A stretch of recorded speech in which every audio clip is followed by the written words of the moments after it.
대검찰청이 박범계 법무부 장관의 수사 지휘에 따라서 한명숙 전 총리와 관련한 위증 강요 사건을 다시 심의하기 위해서 부장회의를 소집했습니다.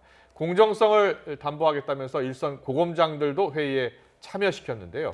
의견이 일치하지 않으면 과반수 찬성으로 결론을 내리는 만큼 회의는 저녁 늦게까지 이어질 것으로 보입니다. 취재기자 연결합니다. 강희경 기자.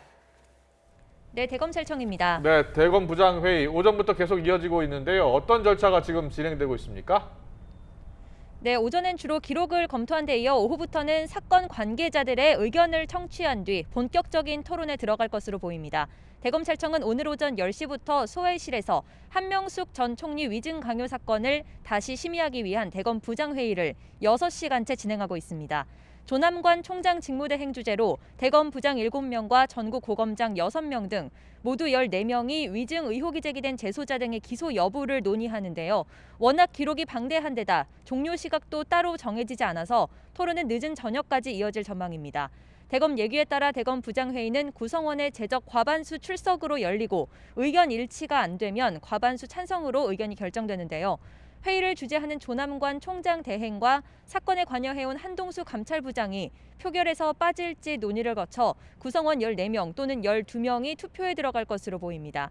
오늘 결과가 나온다면 회의 결과는 이르면 오늘 바로 법무부에 보고될 예정입니다. 재소자에 대한 기존 무혐의 처분이 뒤집힐 경우 위증 강요 의혹을 받아온 한 전 총리 사건 수사팀 검사들에 대한 공소시효가 중지돼 수사를 피하긴 어려울 전망입니다.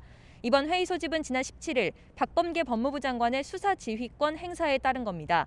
조남관 대행은 수사지휘 이튿날인 어제 내놓은 입장문에서 장관 지휘를 수용한다면서도 공정성 담보를 위해 일선 고검장들까지 회의에 참여하기로 했다고 밝혔습니다.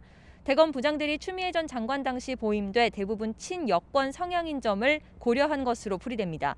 수사 지휘를 받아들이면서도 고검장 참여라는 일종의 묘수를 꺼내든 건데요. 부장회에서 어떤 결과가 나올지 예측하기는 쉽지 않습니다.